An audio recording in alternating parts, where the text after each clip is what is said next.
Komunikasi internasional.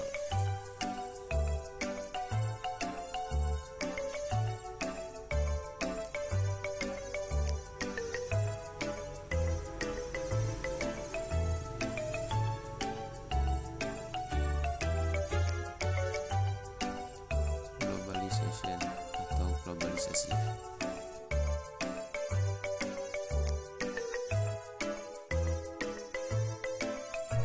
Globalisasi adalah tersebar luasnya pengaruh ilmu pengetahuan dan kebudayaan yang ada di setiap penjuru dunia ke penjuru dunia lain, sehingga tidak jelas lagi batas-batas jelas dari suatu negara. Silas Sudarman berpendapat globalisasi adalah terbentuknya sebuah komunikasi dan organisasi di antara masyarakat satu dengan yang lain yang berbeda di seluruh dunia yang memiliki tujuan untuk mengikuti kaidah-kaidah baru yang sama. Globalisasi identik dengan istilah global village atau desa global, di mana batas-batas wilayah negara seolah menjadi pudar, bahkan seperti hilang alias jadi tanpa batas akibat memunculnya teknologi alat komunikasi dan transport. Batas negara seolah pudar bahkan lenyap. Batas negara tersebut pudar karena semua orang bisa mengunjungi negara manapun dengan sangat mudah karena bantuan alat transportasi modern. Bagaimana karakteristik globalisasi sebenarnya?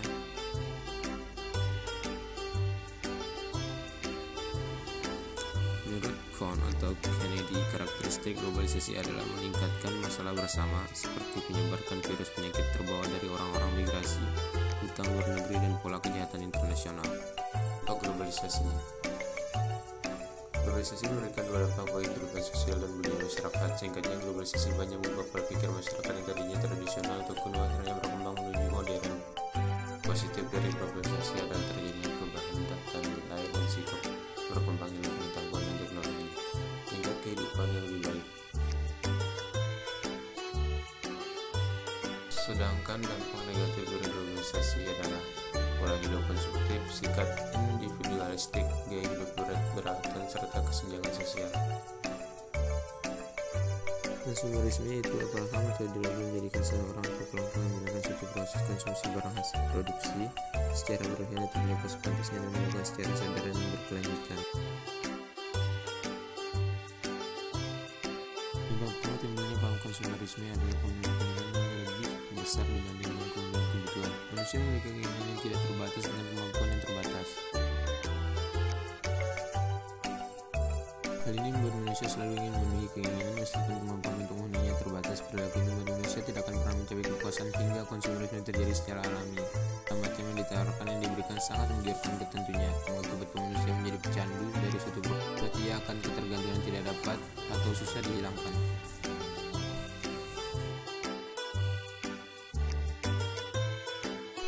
Media dan imperialisme budaya. Media massa merupakan suatu hal yang sudah sangat dikenal sebagai pengelola kehidupan sosial maupun melewati batas-batas negara. Tidak dapat dipungkiri bahwa media massa berperan penting dalam tercapai arus informasi, di mana merupakan salah satu kepentingan dunia barat dalam mendominasi dunia. Imperialisme budaya di era informasi tampak semakin maju dibandingkan era rezim sebelumnya karena kualitas identitas berkreasi bobot semakin lebar, luas, dan merasuk segala segi ekonomi, politik, dan budaya. Imperialisme yang datang sekarang bukan hanya dari barat, melainkan juga dari non-barat. Musik, film, serial, drama dari Cina, Korea, Jepang, Turki menjadi tayang sehari di televisi nasional kita. Bahkan hingga jenis makanan Cina, Jepang, termasuk makanan Timur Tengah seperti kebab dan nasi kebuli, bukanlah makanan asing bagi warga Indonesia. Ini dari imperialisme budaya adalah media memainkan peran utama dalam menciptakan budaya. Asumsi lain menyatakan bahwa teori ini menggunakan pendekatan terpusat untuk pengembangan distribusi produk media.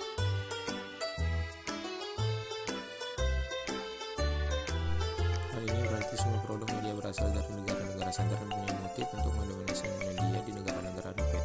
Esensi dari imperialisme budaya adalah dominasi dari suatu negara ke negara lain.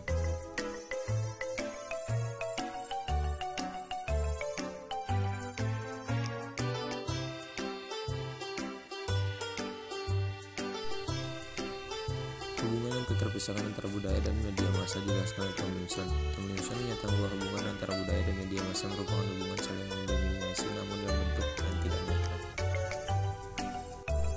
Mengapa bisa bahwa media saat ini mempresentasikan apa yang disebut sebagai budaya modern?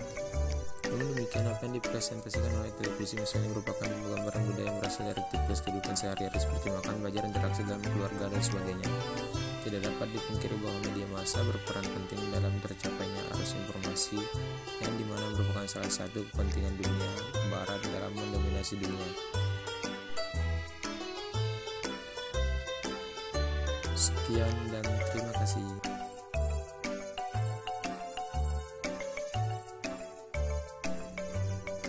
Semoga bermanfaat.